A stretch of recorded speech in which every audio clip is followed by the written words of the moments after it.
ஆலோசனை அவர் தருவார். சொல்லுவோமா? அறிவு புகட்டுவார், பாதை காட்டுவார், ஆலோசனை அவர் தருவார். கலிகூறுவோ கலிகூறுவோ, கர்த்தர் சொன்ன வாக்கு தத்தம் சொல்லி மகிழ்வோ.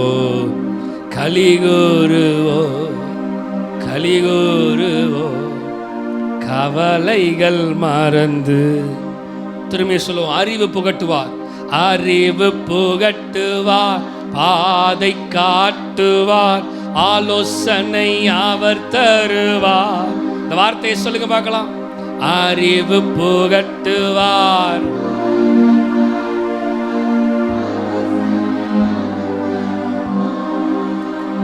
எஸ், அறிவு புகட்டுகிற தேவன். அப்படியே கண்களை மூடி, ஆண்டவரே பகுத்தறிவை தருகிற தேவன், அறிவை தந்து ஞானத்தை தந்து அந்த பகுத்தறிவை கூர்மைப்படுத்துகிற தேவன். டிசர்ன்மெண்ட் கூர்மைப்படுத்துகிற தேவனாக இருக்கிறீர். ஆண்டவரே, இந்த வார்த்தையை கேட்க போறோம். பரிசுத்த ஆவியானவர் தாமே எங்களோடு இடைபடுகிறார். எல்லா துதி கன மகிமை எல்லாம் உமக்கு ஒருவருக்கு மாத்திரமே செலுத்துகிறோம். மீட்பெரும் இரட்சகருமா இயேசு கிறிஸ்துவின் மூலம் ஜெபம் கேளும் எங்கள் ஜீவனுள்ள நல்ல பிதாவே. சொல்லுங்க. ஆமென், ஆமென், ஆமென், ஆமென், ஆமென், ஆமென். ஹல்லேலூயா. தேவனுடைய நாமம் மகிமைப்படுவதாக. நாம் அபிஷேகத்தினுடைய பலன்களை குறித்து தியானித்து கொண்டிருக்கிறோம். சென்ற வாரத்திலேயே 8வது பகுதியாக the anointing will cause people to favor your cause என்பதை குறித்து நாம் தியானிக்கும்படியாக கர்த்தர் கிருபை செய்தார். அபிஷேகம் உங்கள் காரியத்தை தேவனுடைய ஆதரவை ஏற்படுத்தி மக்களுடைய ஆதரவை ஏற்படுத்தும் என்பதை குறித்து தியானித்தோம். இன்றைக்கு நாம் பார்க்கிற ஒரு மிக முக்கியமான ஒரு காரியம் என்னவென்றால், the anointing, 9வது பகுதி, the anointing will sharpen your discernment. The anointing will sharpen your discernment. அபிஷேகம் உங்கள் பகுத்தறிவை கூர்மைப்படுத்துகிறது. பகுத்தறிவு அப்படின்னா என்னன்னா discernment என்று அர்த்தம். discernment, பகுத்தறிவை குறித்து நாம் பார்க்கும் பொழுது, discernment in the Bible is the spiritual characteristic of sound judgment for perceiving the difference between right and wrong. அதாவது பகுத்தறிவு என்பதை குறித்து நாம் பார்க்கும் பொழுது, பகுத்தறிவு எது ரைட் அண்ட் ராங், எது சரி எது தவறு என்பதை பகுத்தறிகிறதற்கு உதவுகிறது. அண்ட் குட் அண்ட் ஈவில், எது நல்லது எது கெட்டது என்பதை பகுத்தறிய செய்கிறது. ட்ரூத் அண்ட் எரர், உண்மை எது பொய் எது என்பதை அது விளக்குகிறதா இருக்கிறது. அண்ட் ஐடென்டிஃபையிங் காட்ஸ் வில், அதாவது பகுத்தறிவு தேவனுடைய சித்தம் என்னவென்பதை பகுத்தறிய செய்கிறதாகவும் இருக்கிறது. God's will and direction for his people, அதாவது பகுத்தறிவு என்பது தேவனுடைய சித்தத்தை அறிந்து கொண்டு தேவனுடைய பாதையில் ஜனங்களை சரியான டைரக்ஷன் ஃபார் ஹிஸ் பீப்புள், அவருடைய ஜனங்களுக்கு அது பாதை காட்டுகிற, ஒரு நேர் வழியில் நடத்துகிற, சரியான வழியில் நடத்துகிற ஒரு காரியம்தான் பகுத்தறிவு. பகுத்தறிவு, டிசர்ன்மெண்ட். அப்போ அபிஷேகம் என்ன செய்கிறது என்றால் நம்முடைய பகுத்தறிவை கூர்மைப்படுத்துகிறது. அதாவது பகுத்தறிவு இல்லைன்னு சொல்லலை, நமக்கு டிசர்ன்மெண்ட் ஏற்கனவே இருக்குது. பகுத்தறிவு என்பது நமக்கு இருக்கிறது. எது நல்லது எது தீமை என்பதை அறிந்து கொள்ளுகிற இருதயம் நமக்கு இருக்கிறது. அப்படிப்பட்ட மனநிலை நமக்கு இருக்கிறது. அப்படிப்பட்ட சிந்தை நமக்கு இருக்கிறதா இல்லையா? இருக்குதானே? எது நல்லது எது கெட்டது நமக்கு தெரியும். எது which is good and which is bad அப்படின்னு நமக்கு நல்லாவே தெரியும். which is right and which is wrong அப்படின்னு நமக்கு தெரியும். which is good and which is evil நமக்கு தெரியும். which is truth and error அப்படிங்கிறது நமக்கு நல்லாவே தெரியும். இப்போ நம்ம ஆண்டவர் என்ன செய்கிறாருன்னா, இன்னும் அதிகமாக அந்த பகுத்தறிவை கூர்மைப்படுத்த வேண்டும் என்று விரும்புகிறார். ஹல்லேலூயா, ஹல்லேலூயா. அந்த பகுத்தறிவை ஆண்டவர் கூர்மைப்படுத்த வேண்டும் என்று விரும்புகிறார். நான் ஏற்கனவே சொல்லிட்டேன், அதான் தமிழில் போட்டிருக்குது. அது நன்மை தீமை பாருங்க, சரியான தீர்ப்பு அல்லது மற்றும் நன்மை தீமை, உண்மை எது பிழை எது என்பதை வித்தியாசப்படுத்துகிறது. ஆகியவற்றுக்கு இடையேயான வித்தியாசத்தை உணர்ந்து தேவனுடைய கடவுளுடைய விருப்பத்தையும் அவருடைய மக்களுக்கு வழிநடத்துதலையும் அடையாளம் காண்பிப்பதற்காக ஒரு தெய்வீக ஆன்மீக பண்பாக சொல்லப்படுகிறது தான் என்னது? பகுத்தறிவு. அல்லேலூயா, அல்லேலூயா. மக்களே, தேவனுடைய அபிஷேகம் நம்மை பகுத்தறிய செய்து கூர்மைப்படுத்த செய்கிறதா இருக்கிறது. எது சரியானது எது தீமையானது என்பதை பகுத்தறிய வைக்கிறது தேவனுடைய அபிஷேகம்.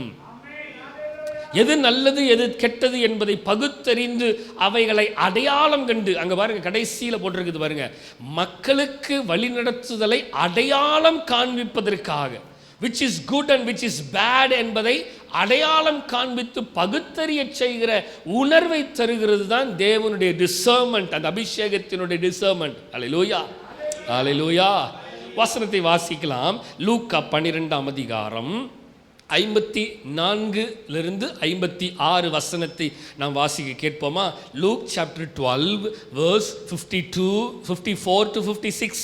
பின்பு அவர் ஜனங்களை நோக்கி மேற்கே மேகம் எழும்புகிறதை நீங்கள் காணும்போது மழை வரும் என்று சொல்கிறீர்கள், அந்தபடியும் ஆகும்.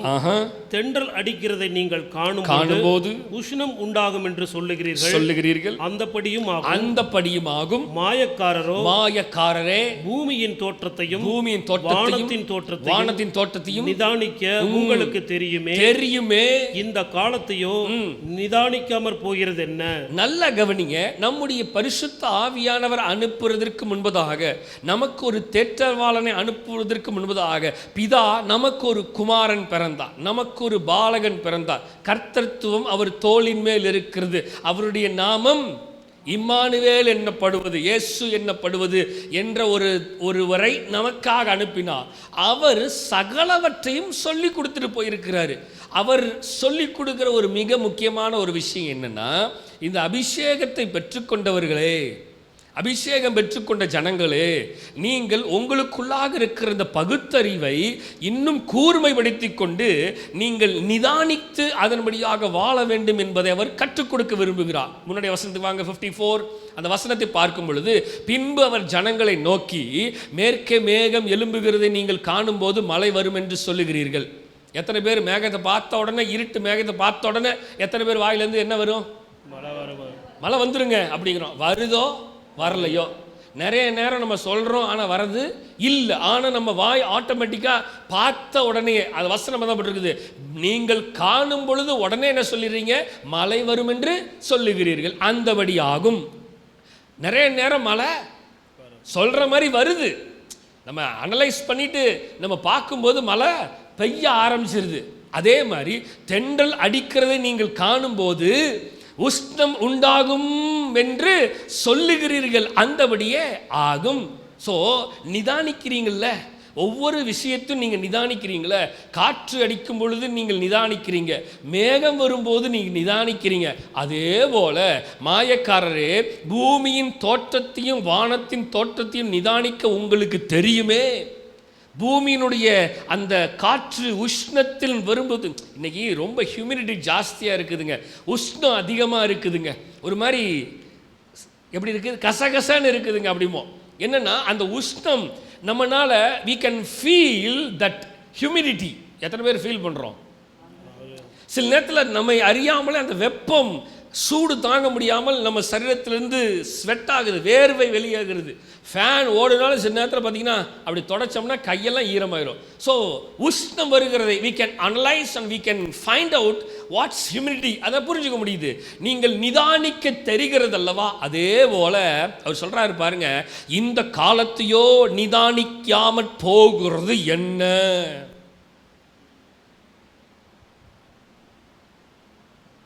அப்படின்னா என்ன சொல்றாரு? வராரு புரியுதா? உங்களுக்கு எல்லாத்தையும் நிதானிக்க தெரிந்தவர்களுக்கு தேவனுடைய ராஜ்யம் சீக்கிரத்தில் வரப்போகிறது என்பதை குறித்து மாத்திரம் ஏன் இன்னும் நிதானிக்காமல், உங்களுக்குள்ளே இருக்கிற பகுத்தறிவை இன்னும் ஏன் கூர்மைப்படுத்தாமல், இன்னும் ஏன் அவைகளை பற்றி சிந்திக்காமல் நீங்கள் வாழ்ந்து கொண்டு இருக்கிறீர்கள் என்பதை அவர் ஜனங்களுக்கு கொஞ்சம் வெளிக்கொண்டு வர விரும்புகிறார். புரியுது உங்களுக்கு என்னன்னு? புரிஞ்சுதா இல்லையா? புரியலன்னு சொல்லுங்க, திருப்பின்னு சொல்றேன். நமக்கு கொடுத்திருக்கிற அந்த தேவ ஆவியானவர் சகலவற்றையும் நமக்கு பகுத்தறிய, அந்த பகுத்தறிவை கூர்மைப்படுத்தி என்ன நடக்கப் போகிறது என்பதை குறித்து நிதானிக்க வைக்கிறார். கொஞ்சம் நீங்கள் நியூஸ் சேனலை திருப்பி பாருங்கள், எல்லா இடத்துலையும் மழை பெய்யுது. இப்போ எல்லா இடத்துலையும், நாட் ஓன்லி இன் இந்தியா, இந்தியாவில் மாத்திரம் இல்லை, எல்லா கண்ட்ரீஸ்லேயும் பயங்கரமான ஒரு சூழ்நிலை. லண்டனில் பயங்கர மழை, பயங்கரமான பிரச்சனை, பயங்கரமான போராட்டம். காரெல்லாம் முங்கிருச்சு, எல்லா காரும் முங்கி தண்ணிக்குள்ளே தான் கிடக்குது. மக்களே நல்லா கவனிங்க, எல்லா இடத்துலையும் லேண்ட்ஸ்லைடு, எல்லா இடத்துலையும் மலைகள் எல்லாம் சரிந்து விழுந்து கொண்டு இருக்கிறது. நாட் ஓன்லி இன் இந்தியா, இந்தியாவில் மாத்திரம் இல்லை, நீங்கள் கொஞ்சம் நிதானிச்சு பாருங்க, எல்லா இடத்துலையும் சரிவுகள், எல்லா இடத்துலையும் மலைகள் எல்லாம் அதுகள் இறங்கி வந்து கொண்டு இருக்கிறது. ஒருவேளை தேவன் மலைகளுக்கு இடத்துல பேசிவிட்டாரோ? ஏனென்றால் அவர் படைத்தவைகள் எல்லாம் அவர் பேசினால் மாத்திரமே அவைகள் அவர்களுக்கு அவைகள் அவருக்கு செவி கொடுக்கும். காற்றையும் கடலையும் பார்த்து இறையாதே அமைதலாய் இரு என்று சொன்னார், அவைகள் அமைதலாய் இருந்தது. ஆனால் மற்றவர்கள் சொல்றான், அவன் கேட்க மாட்டேங்கிறான். அவர் சொன்னவன கேட்கிறான், ஏன்னா அவர் உண்டாக்கினவைகள். இதை நிதானிக்க வேண்டும்.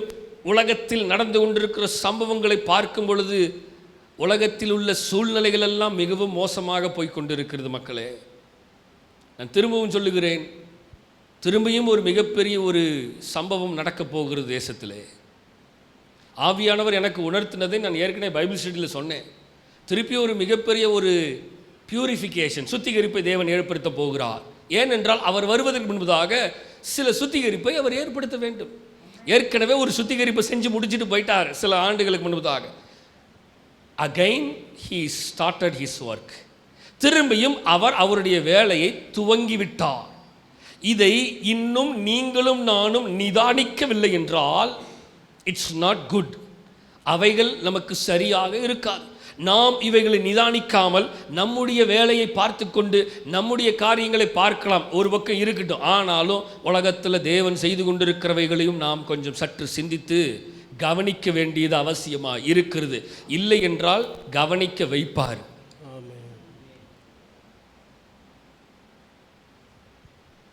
தேவன் சொல்லி சொல்லி பார்ப்பாரு, கேட்கலைன்னா இப்படிப்பட்ட ஒரு சூழ்நிலையை ஏற்படுத்துவார். இந்த சூழ்நிலையை பார்த்து நாம் புரிந்து கொள்ளலாம் தேவன் எதையோ செய்கிறார் என்று. புரிகிறதா? என்னங்க ஆமேன் வரல? புரிகிறதா இல்லையா? ஆண்டவர் சொல்லி சொல்லி பார்க்கிறார் ஜனங்களிடத்துல. ஜனங்கள் கேட்கவில்லை என்றால் அவர் சொல்லுகிறார், உங்களுக்கு இதை நிதானிக்க தெரிகிறது அல்லவா, அதை நிதானிக்க தெரிகிறது அல்லவா, ஆனால் இந்த காலத்திலோ ஏன் நிதானிக்காமல் இருக்கிறீர்கள்? நிதானியாமல் போகிறது என்ன? why you are not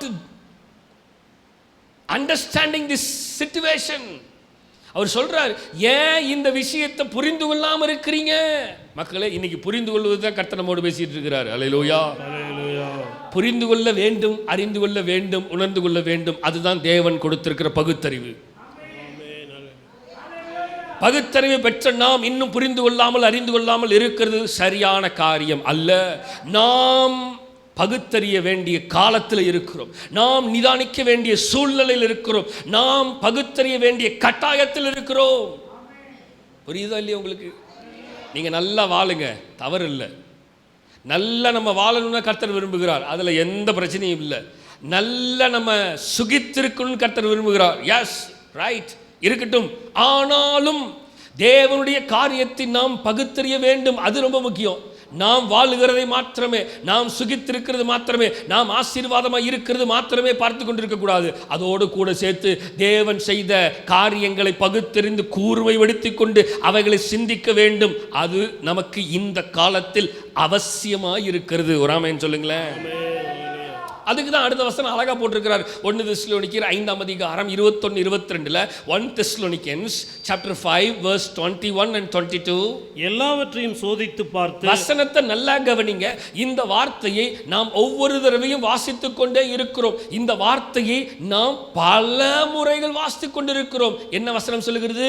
எல்லாவற்றையும் சோதித்து பார்த்து. Yes, you want to analyse சொல்றாரு. சோதித்து பார்த்து நலமானதை பிடித்துக் கொள்ளுங்கள். மக்களே, தேவன் தெளிவாக தான் எழுதியிருக்கிறார். which is good and which is bad என்பதை discern பண்ணி நீங்க கெட்டதை பிடித்துக் கொள்ளுங்க அப்படின்னு ஆண்டவர் சொல்றாரா? இல்லை. நலமானது எதுவோ அதை பிடித்துக் கொள்ளுங்கள். அடுத்த வசனம், பொல்லாங்காய் தோன்றுகிற எல்லாவற்றையும் விட்டு விலகுங்கள். எது எல்லாம் தீமையை தெரிகிறதோ, which is bad, you want to leave that. எதெல்லாம் தீமையா தெரிகிறதோ, எதெல்லாம் தேவனுக்கு பிரியமில்லாமல் தெரிகிறதோ அவைகளெல்லாம் விட்டு விலகு. பகுத்தறியணும். புரியுதா மக்களே? அபிஷேகம் நம்மை பகுத்தறிய செய்கிறது. which is good and which is bad. நீங்கள் தேவனோடு இருக்கும் பொழுது பகுத்தறிவை இன்னும் அதிகமாய் தேவன் உங்களுக்கு கூர்மைப்படுத்துவார். எல்லாரும் ஒரு ஆமென் சொல்லியிருக்கணும்.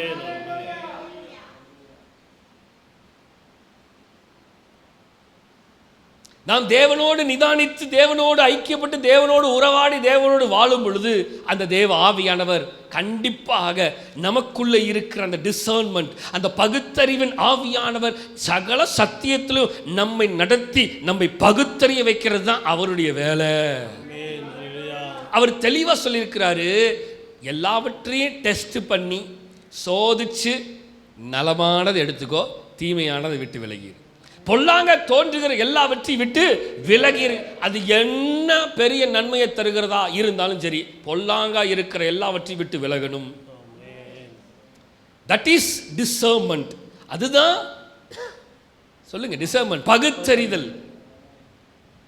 அதுதான் பகுத்தறிதல். நிறைய நேரம் பகுத்தறிதல் இருந்துமே நிறைய நேரம் நம்ம பகுத்தறியாமலே இருக்கிறது நல்லதல்ல. ஆவியானவர் இன்னைக்கு நமக்கு சொல்லித்தரார், எது நல்லது எது கெட்டது, எதை பகுத்தறிய வேண்டும். ஆண்டவரே, அதுதான் பாடல் பாடணும். அறிவு புகட்டுவார், பாதை காட்டுவார், ஆலோசனை அவர் தருவார். எதை புகட்டுவாரா? அறிவை டீச் பண்றாரு. அப்ப எனக்கு அறிவு இல்லையா அப்படின்னு சொல்லக்கூடாது. இருக்குது. இருந்தாலும் எனக்கு தெரியாத அறிவு தேவனுக்கு தெரியும். அவரு சகல ஞானமுள்ள தேவன். அவர் எனக்கு அறிவு புகட்டுகிற தேவன், பாதை காட்டுகிற தேவன். எனக்கு தெரியாத பாதைகளை எனக்கு சொல்லிக் கொடுக்கிறாரு. வசனத்தை வாசிக்கலாமா? சங்கீதம் 119 சங்கீதம் 125 வசனத்தை வாசிக்கும்போது, சாம்ஸ் சாப்டர் 119 and 125 verse. நான் உமது அடியே, நான் உமது அடியே, உம்முடைய சாட்சிகளை நான் அறியும்படி, உம்முடைய டெஸ்டிமனியை நான் அறியும்படி என்னை உணர்வுள்ளவனாக்கும். மக்களே, அந்த வார்த்தையை சொல்லுங்க. லாஸ்ட் வார்த்தை எல்லாம் சொல்லுங்க. உணர்வுள்ளவன், என்னை உணர்வுள்ளவனாக்கும். சொல்லுங்க திரும்பியும், என்னை உணர்வுள்ளவன். மக்களே, அதை அவர் சொல்றாரு பாருங்க. தாவீது தேவனிடத்துல கேட்கும் பொழுது சொல்லுகிறாரு, அப்பா நான் உமது அடியேனப்பா, உம்முடைய சாட்சிகளை நான் அறியும்படி. அப்படின்னா என்ன சொல்றாரு? I want to know your testimonies. உம்முடைய நன்மைகளை அறியும்படிக்கு, உம்முடைய காரியத்தை அறியும்படிக்கு என்ன உணர்வுள்ளவனை மாற்றுங்க.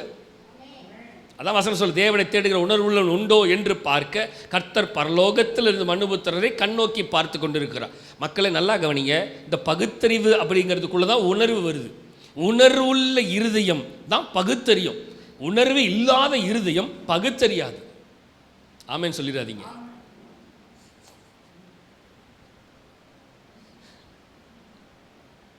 நான் சொன்னது புரிஞ்சுதா? உணர்வுள்ள இருதயம் பகுத்தறியும், உணர்வு இல்லாத இருதயம் பகுத்தறிய முடியாது. ஏனென்றால் அந்த உணர்வு தான் என்னை பகுத்தறியவே செய்யுது. எனக்கு உணர்வு இல்லைன்னா ஐ won't analyze that. நான் அது என்னன்னு நிதானிக்கவே மாட்டேன். நிதானிக்க செய்கிறது என்ன தெரியுமா? பகுத்தறிவு தான். அல்லேலூயா, புரியுதுங்களா? அப்ப அவர் சொல்றாரு, என்னை உணர்வுள்ளவனா மாற்றுங்க. அப்படின்னா உணர்வு தான் என்னை பகுத்தறியவே வைக்குது. ஆமென், ஆமென். அப்போ நம்ம கேட்கணும் ஆண்டவர்கிட்ட, ஆண்டவரே என்ன உணர்வு உள்ளவனா, ஒவ்வொரு காரியத்தையும் செய்கிறதுக்கு உணர்வு உள்ளவன். உணர்வு இருந்தால் தாங்க அதை பகுத்தறிய முடியும். அப்போ தான் தேவனை அறிய முடியும். இல்லைன்னா தேவனை அறிய வாசிக்கலாமா? 1 யோவான் 4ஆம் அதிகாரம் 1-6 வசனங்கள். 1 John 4 chapter 4 verse 1-6. பிரியமானவர்களே, உலகத்தில் அநேக கள்ளத்தீர்க்கதரிசிகள் தோன்றி இருப்பதினால் நீங்கள் எல்லா ஆவியும் நம்பாமல் அந்த ஆவிகள் தேவனால் உண்டாவனவைகளோ என்று சோதித்து அறியுங்கள். தேவ ஆவியை நீங்கள் எதினாலே அறியலாம் என்றால், மாம்சத்தில் வந்த இயேசு கிறிஸ்துவை அறிக்கை பண்ணுகிற எந்த ஆவியும் தேவனால் உண்டாயிருக்கிறது. மாம்சத்தில் வந்த இயேசு கிறிஸ்துவை அறிக்கை பண்ணாத எந்த ஆவியும் தேவனால் உண்டானதல்ல. வருமென்று நீங்கள் கேள்விப்பட்ட அந்தி கிறிஸ்துவனுடைய ஆவி அதுவே. அது இப்பொழுதும் உலகத்தில் இருக்கிறது. பிள்ளைகளே, நீங்கள் தேவனால் உண்டாயிருந்து அவர்களை ஜெயித்தீர்கள். ஏனெனில் உலகத்திற்கிறவனிலும் உங்களில் இருக்கிறவர் பெரியவர்.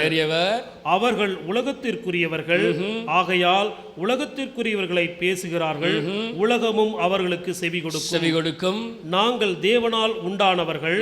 தேவனை அறிந்தவன் எங்களுக்கு செவி கொடுக்கிறான். தேவனால் உண்டாயிராதவன் எங்களுக்கு செவி கொடுக்கிறதில்லை என்று இதனாலே சத்திய ஆவி இன்னதென்றும் வஞ்சக ஆவி இன்னதென்றும் அறிந்திருக்கிறோம். இந்த வசனத்தை கவனிங்கள்.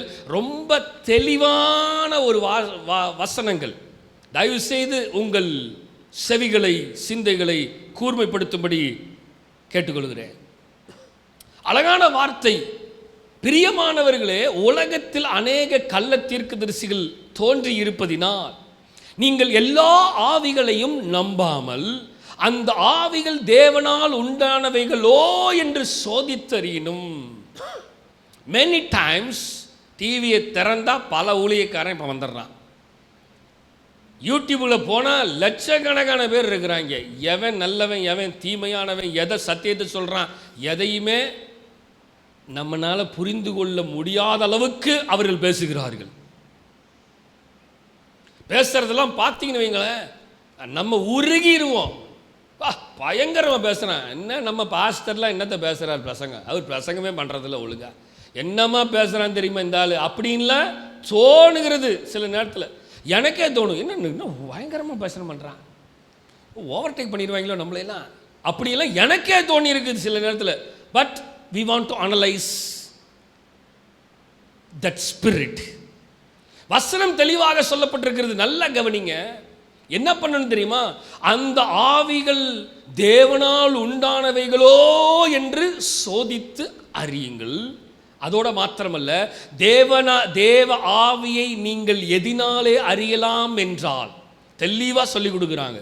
தேவனுடைய ஆவியை நீங்கள் எதினால் அறியலாம் என்றால், மாம்சத்தில் வந்த இயேசு கிறிஸ்துவை அறிக்கை பண்ணுகிற எந்த ஆவியும் தேவனால் உண்டாய் இருக்கிறது. இயேசு கிறிஸ்துவை பற்றி பேசணும், பரிசுத்த ஆவியை பற்றி பேசணும், பிதாவை பற்றி பேசணும். இது மூணையும் பேசலைன்னா அவன் பிரசங்கியாரே கிடையாது. நான் சில ஊழியக்காரர்களை கவனித்திருக்கிறேன். பயங்கர வல்லமையான பிரசங்கத்தை பண்ணிட்டு இருக்கிறாங்க. நான் அவங்களுடைய பிரசங்கத்தை கவனிச்சுட்டு இருக்கும்போது ஒரு அரை மணி நேரம் கடந்துருச்சு. நான் நேரடியாக பார்த்ததை சொல்கிறேன். ஒரு மீட்டிங்கில் உட்கார்ந்துட்டு இருக்கிறேன். ஒரு பிரசங்கியார், வல்லமையான பிரசங்கியார் என்று சொல்கிறார்கள், பயங்கரமாக பேசிகிட்டு இருக்கிறார். ஒரு அரை மணி நேரம் பிரசங்கம் போயிடுச்சு. அதுக்கப்புறம் தான் கொஞ்சம் நிதானிக்கிறதுக்கு நான் ஸ்டார்ட் பண்ணினேன். இப்போ இருந்து கொஞ்சம் இன்னும் டீப்பாக வாட்ச் பண்ணணும்டா அப்படின்னு வாட்ச் பண்ணினேன். நடந்த சம்பவத்தை சொல்கிறேன், கதையெல்லாம் சொல்லலை. நான் ரொம்ப உன்னிப்பாக கவனித்திருக்கிறேன். அவருடைய பிரசங்கத்தில் பரிசுத்த ஆவியின் அப்படிங்கிற வார்த்தையை அவர் உபயோகப்படுத்தவே இல்லை. அவர் இயேசு என்று சொல்லிக்கொண்டே இருக்கிறார். இயேசு என்று சொல்லிக்கொண்டே இருக்கிறார். பிதாவை பற்றியும் பேச மாட்டேங்கிறார், பரிசுத்த ஆவியை பற்றியும் பேச மாட்டேங்கிறார். எனக்கு கொஞ்சம் டவுட் வந்துருச்சு, என்னடா அது, சரி அடுத்தது வருவார் பார்த்துருவோம், வந்துடுவார், எப்படியா வந்துடுவார் அப்படின்னா பிரசங்கம் முழுவதும் முடிச்சிட்டாரு. அவர் பரிசுத்த ஆவியை தொடவே நான் பக்கத்தில் இருக்கிற பாஸ்டரை கூப்பிட்டு, நீங்கள் கவனித்தீர்களா அப்படின்னு. அவர் அப்படியே என்னை பார்த்தார். நான் திரும்பி, நீங்கள் கவனிச்சிங்களா பிரசங்கத்தை அப்படின்னு. அவர் என்னை பார்த்தார். என்ன பாஸ்டர் சொல்லுங்கள். அவர் 1.5 மணி நேரம் பிரசங்கம் பண்ணார். அந்த பிரசங்கத்தில் என்னங்க 3 பேரும் வரணும் இல்லைங்க, என்னங்க 3 பேர் வராமல் ஒருத்தரை பற்றியே பேசிகிட்டு இருக்கிறார். ஏதோ சரியா இல்லையா, அடுத்த செஷனில் கவனிச்சிருவோம் இவரை அப்படின்னு பேசிகிட்டு இருந்தோம். எதுக்கு சொல்ல வரேன்னா, நம்ம சில விஷயங்களை நிதானிக்கணும். கடைசி நாட்களில் எல்லாவற்றையும், அதுதான் வசனத்தை வாஸ்தவம் தெசலோனிக்கர்ல, எல்லாவற்றையும் சோதித்தறியுங்கள். எல்லாவற்றையும் சோதித்து அவைகளை நலமானதை பிடித்துக் கொள்ளணும். That's why God gave a discernment spirit. அதனால தான் கர்த்தர் நமக்கு பகுத்தறிகிற கூர்மைப்படுத்துகிற ஆவியை கர்த்தர் கொடுத்திருக்கிறார். அல்லேலூயா. அப்ப நல்லா கவனிக்கணும், தேவனால் உண்டானவைகளா? நல்லா கவனிங்க. மாம்சத்தில் வந்த இயேசு கிறிஸ்துவை அறிக்கை பண்ணாத எந்த ஆவியும் தேவனால் உண்டானதல்ல. வருமென்று நீங்கள் கேள்விப்பட்ட அந்தி கிறிஸ்துனுடைய ஆவி இதுவே, இது அது இப்பொழுது உலகத்தில் இருக்கிறது. சோ எழுதப்பட்டது எப்ப? அப்பவே இருக்குதுன்னா இப்ப எவ்வளவு இருக்கும்?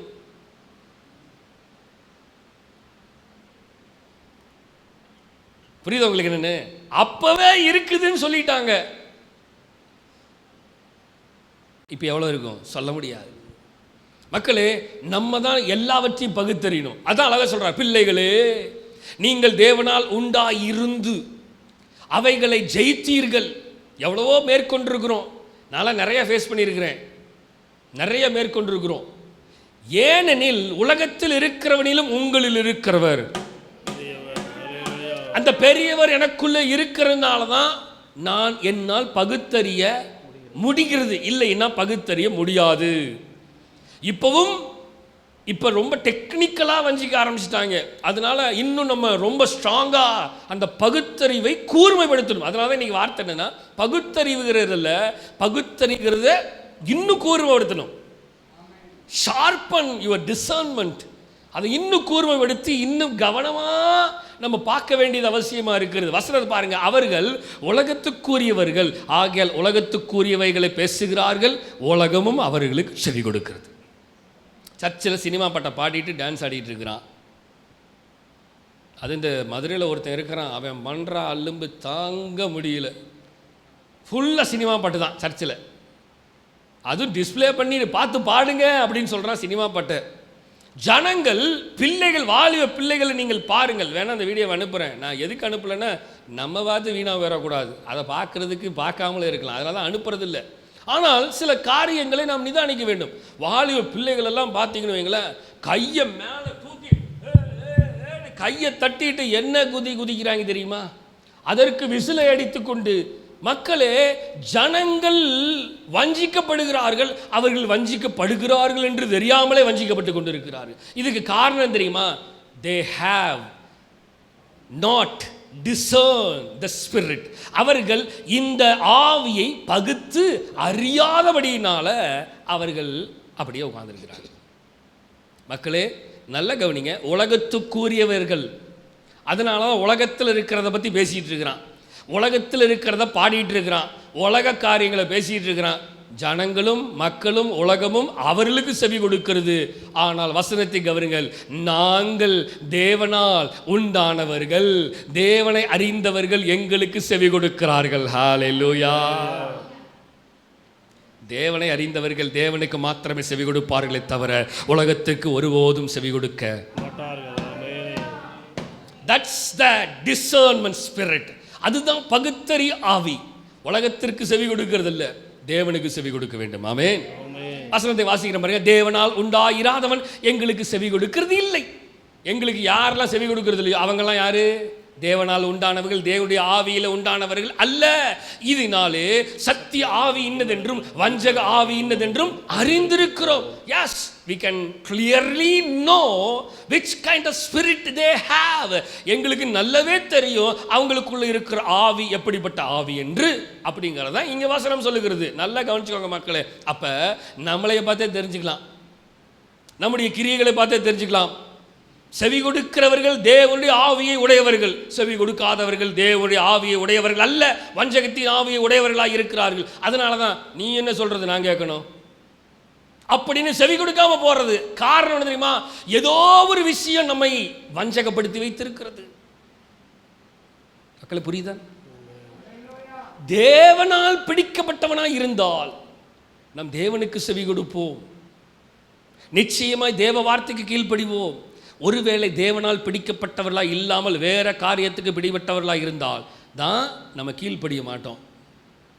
ஏன்னா கீழ்ப்படுகிற ஆவி தேவனால் உண்டானது, கீழ்ப்படியாமையின் ஆவி பிசாசினால் உண்டானது. ஏன்னா அவன் தான் கீழ்ப்படியாமல் அலைஞ்சான். புரியுதா உங்களுக்கு? என்னன்னு புரிஞ்சிச்சுல? அப்ப பகுத்தறிகிறதுல கூர்மைப்படுத்தணும். பகுத்தறிவை கூர்மைப்படுத்துங்க. இன்னைக்கு ஷார்ப்னர் எடுத்துட்டு வந்தீங்களா எல்லாரும்? நீங்கள் சொல்லவே இல்லையா அப்படிங்கிறீங்களா? நமக்கு தெரியும் பென்சில் இருக்கும், அந்த பென்சிலை கூர்மைப்படுத்துறதுக்கு அது ஒரு கருவி, அருமையான கருவி. எவ்வளவு தான் நம்ம பிளேட்டில் அதில் இதில் சீவினாலும் அந்த ஷார்ப்னர் சீவும் பாருங்க, அழகா நல்ல கூர்மையாக அழகா ஷேப்பாக கொண்டு வந்து நிறுத்தும். திருப்பி எவ்வளவு தடவை சீவினாலும் அதனுடைய பதம் மாறவே, அது அப்படியே நம்மளை ஷார்ப் பண்ணிகிட்டே தான் இருக்கும். அதே போல தான் தேவ ஆவியானவர் நம்மளை அப்படியே ஷார்ப் பண்ணிகிட்டே இருக்குன்னு விரும்புகிறாரு. ஹல்லேலூயா. மக்களை புரியுதுங்களா? அதுதான் பரிசுத்த ஆவியானவர் என்னை ஷார்ப் பண்ண விரும்புகிறார், என்னுடைய பகுத்தறிவை இன்னும் கூர்மைப்படுத்த விரும்புகிறார். இந்த உலகத்தில் அநேக வஞ்சகத்தின் ஆவிகள் இருக்கிறது, அவைகள் எல்லாம் பகுத்தறிவதற்கு கர்த்தர் இன்றைக்கு பகுத்தறிகிற ஞானத்தை கூடுதலாக கூர்மைப்படுத்துகிறார். ஹல்லேலூயா. தேவனுடைய நாமம் மகிமைப்படுவதாக. பிலிப்பியர் 1 அதிகாரம் 9-11 வசனத்தை வாசிக்க கேட்போம். Philippines chapter 1 verse 9-11. மேலும் உத்தமமானவைகளை நீங்கள் ஒப்புக்கொள்ளத்தக்க உங்கள் அன்பானது அறிவிலும் எல்லா உணர்விலும் இன்னும் அதிகமாய் பெருகவும். நல்ல கவனிங்க வசனத்தை. மேலும் உத்தமமானவைகளை நீங்கள் ஒப்புக்கொள்ளத்தக்கதாக உங்கள் அன்பானது அறிவிலும் எல்லா உணர்விலும் இன்னும் அதிகமாய் பெருகணும். அப்புறம் தேவனுக்கு மகிமையும் துதியும் உண்டாகும்படி சரி இயேசு கிறிஸ்துவினால் வருகிற நீதியின் கனிகளால் நிறைந்தவர்களாகி நீங்கள் கிறிஸ்துவின் நாளுக்கென்று அந்த வார்த்தையை கவனிங்க. அடுத்த லைன், துப்புரவானவர்களும். துப்புரவானவர்கள் என்னது? சுத்தம் பண்ணுகிறவர்கள், துப்புரவு தொழிலாளர்கள் அப்படின்னு சொல்றோம். தூய்மை பணியாளர்கள். அவங்க வேலை தெரியுமா? என் வீட்டை கிளீன் பண்ணுறது தான் அவங்க வேலையை. இல்லைன்னா என் வீடு நாரிடும். மக்களை புரியுதுங்களா? அவங்க கிளீன் பண்ணலன்னா தெரு நாரிடும். துப்புரவு வேலையை செய்கிறவர்கள், அவர்கள் மட்டும் கிளீன் பண்ணலினா எல்லாமே நாரிடும். கர்த்தர் சொல்றாரு, நீங்கள் கிறிஸ்துவின் நாளுக்கென்று, அவருடைய வருகைக்கென்று எப்படிப்பட்டவர்களாக இருக்க வேண்டும்னா துப்புரவானவர்கள். மக்களை சொல்லுங்க, சத்தமா சொல்லுங்க, துப்புரவானவர்கள். அப்ப நானு ஒரு சுத்திகரிக்க செய்கிற ஒரு மனுஷியாக இருக்க வேண்டும் என்று கர்த்தர் விரும்புகிறார். அது மாத்திரமல்ல, இடரலற்றவர்களுமாயும் இருக்கவும். இடறி விழுந்துடக்கூடாது. பகுத்தறிந்து நிதானித்து இடறி விழுகாமல் வசனம் சொல்லுது, வேண்டுதல் செய்கிறேன் உங்களுக்காக. என்ன வேண்டுதல் செய்ய தெரியுமா? நீங்கள் பகுத்தறிந்து துப்புரவானவர்களும் தூய்மையானவர்களும் நீங்கள் இடரல் அற்றவர்களுமாய் இருக்க வேண்டும் என்று கர்த்தர் விரும்புகிறார். அதுதான் பகுத்தறிகிற ஒரு காரியம். விழுந்து போயிடக்கூடாது. விழுந்து போகாம இருக்கிறதுக்கு தான் நமக்கு கர்த்தர் பகுத்தறிவை கொடுத்துருக்கிறார். நாம் வாகனம் ஓட்டும் பொழுது விழுந்து போவோம் என்று வாகனத்தை ஓட்டுகிறது அல்ல, விழுந்து போகாமல் வாகனத்தை ஓட்ட வேண்டும் என்பதுதான் நம்முடைய சிந்தை. இல்ல விழுகிறதுக்கு தான் நான் வண்டி எடுக்கிறேன் அப்படின்னு யாரா எடுக்கிறாங்களா? நோ. வாகனத்தை எடுக்கும் பொழுதே எங்கேயும் இடிச்சிடக்கூடாது, எங்கேயும் முட்டிடக்கூடாது அப்படின்னு எடுக்கும் போதே ஒரு பகுத்தறிவு நமக்கு வருகிறது. அது நமக்கு சொல்லுது, திரும்பியும் ரிஃப்ளெக்ட் ஆகி மைண்டில் ஹார்ட்டில் சொல்லுது, ரிமெம்பர் பண்ணுது. அப்போ ஆண்டவர் விரும்புகிறது தெரியுமா? அடிக்கடி இந்த பகுத்தறிவை தூண்டி விட்டு கூர்மைப்படுத்தி ரிமெம்பர் பண்ண வைக்கிறார். ஐயா, நீ துப்புரவானவர்களாக இருக்கணும். ரிமெம்பர் பண்றார். நீ இடரற்றவனா இருக்கணும், ரிமெம்பர் பண்றாரு. ஹல்லேலூயா. மக்களே புரியுதுங்களா? இதுதான் ஹோலி ஸ்பிரிட்டோடைய வேலை தெரியுமா? உள்ள இருக்கிற பகுத்தறிவை ரிமெம்பர் பண்ண வைக்கிறது. அப்பப்ப ரிமெம்பர் பண்ண வைப்பார். ஐயா நீ இப்படி நீதானமாரு, நீ இப்படி போற சரியில்லை, சரி பண்ணிக்கோ. புரியுதா இல்லையா உங்களுக்கு? கொஞ்சம் அப்படி நகரும் பொழுது உடனே ஆவியானவர் உணர்த்துறார். எப்பா நீ ஏதோ ரூட்டு தப்பாக போகிற போல, ஒரு ரூட்டை சரி பண்ணு. அப்பப்போ ஏன் ஆண்டவர் நமக்கு சொல்லிகிட்டே இருக்க தெரியுமா? அதுதான் பரிசுத்த ஆவியானுடைய வேலை. நம்மை சரியான வழியிலே நடத்துவதற்கு அந்த ஆவியானுடைய ஸ்பிரிட் நமக்குள்ளே இருக்கிற, அவர் கொடுத்திருக்கிற அந்த பகுத்தறிவை கொஞ்சம் ரிமெம்பர் பண்ணி கூர்மைப்படுத்தி அதை ஞாபகப்படுத்தி சொல்லி கொடுக்குறாரு. நீ உன் வழியை கொஞ்சம் சீர்தூக்கிப்பாரு. மக்களை புரியுதுங்களா? அபிஷேகம் நிறைய வேலையை செய்யும்.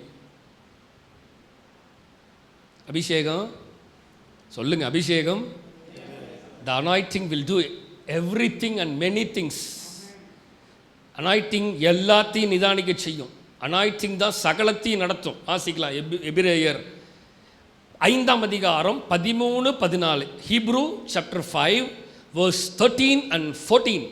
பால் உண்ணுகிறவன் குழந்தையாய் இருக்கிறபடி, பால் குடிக்கிறவன் குழந்தையாய் இருக்கிறபடினாலே நீதியின் வசனத்தில் பழக்கமில்லாதவனாய், நீதியின் வசனத்துல பழக்கமில்லாதவனாய் இருக்கிறான். பலமான ஆகாரமானது, பலமான ஆகாரமானது நன்மை தீமை என்னதென்று பயிற்சியினால் பகுத்தறியத்தக்கதாக, அந்த வார்த்தையை அண்டர்லைன் பண்ணுங்க, பகுத்தறியத்தக்கதாக என்ன பண்ணுதான்? முயற்சி செய்யும். மக்களே பகுத்தறியத்தக்கதாக இட் வில் ட்ரை, முயற்சி செய்கிறது. that discernment spirit is trying முயற்சி செய்து ஞானேந்திரியங்களுடையவர்களாகிய பூரண வயதுள்ளவர்களுக்கே தகும். அப்படின்னா என்னன்னா, ஞானம் உள்ளவனாக இருக்கிற பூரண வயதுள்ளவர்களுக்கு தான் அது தகும். அப்படின்னா என்னன்னா, இவர் மெச்சூரிட்டி லெவலை வெளிப்படுத்துகிறது இந்த டிசர்ன்மெண்ட் தான் அப்படின்னு சிம்பிளாக சொல்லிட்டார். புரிஞ்சிச்சா? வயசானவங்கிட்ட போய் பேசி பாருங்க, பயங்கர எக்ஸ்பீரியன்ஸாக பேசுவாங்க. ஏன்னா அவங்களுடைய வாழ்க்கையினுடைய அவங்க அனுபவத்தை நம்மக்கிட்ட சொல்லும் பொழுது நமக்கு பயங்கரமாக இருக்கும். முதிர்ந்தவர்கள், ஏன்னா அவர்களுடைய எக்ஸ்பீரியன்ஸ் அந்தளவுக்கு, ஆமாம், அவங்க வாழ்க்கையில் பல கட்டங்களை அவங்க தாண்டி வந்திருப்பாங்க. ஸோ அவங்கக்கிட்ட கேட்டால் அவங்க பயங்கரமான எக்ஸ்பீரியன்ஸை சொல்லுவாங்க. அதுதான் முதிர் வயதுக்குள்ளவர்களுக்கே தகும் பூரண. அப்போ இந்த டிசர்ன்மெண்ட்டை குறித்து சொல்லும் பொழுது முன்னாடி வசனமாப்பா 13, பால் உண்ணுகிறவன் குழந்தைகளாக இருக்கிறபடினால நீதியின் வசனத்தில் பழக்கம் இல்லாதவர்களாக இருக்கிறாங்க. யார் தெரியுமா இங்கே அடி வாங்கிறது? அடி வாங்கிறதுன்னா நான் என்ன சொல்கிறேன்னா, இந்த இடறி விழுகிறதுக்கு காரணமாக இருக்கிறவங்க யார் தெரியுமா? நீதியின் வசனத்தில் பழக்கம் இல்லாத. கவனிக்கிறீங்களா? சிலருடைய கவனம் இங்கே இல்லாத மாதிரி தெரியுது.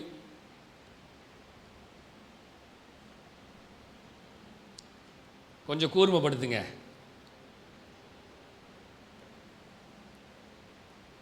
சிலருடைய கண்கள் எல்லாம் கூர்மைப்படுத்துங்க. உங்கள் கண்களை கூர்மைப்படுத்துங்கள்.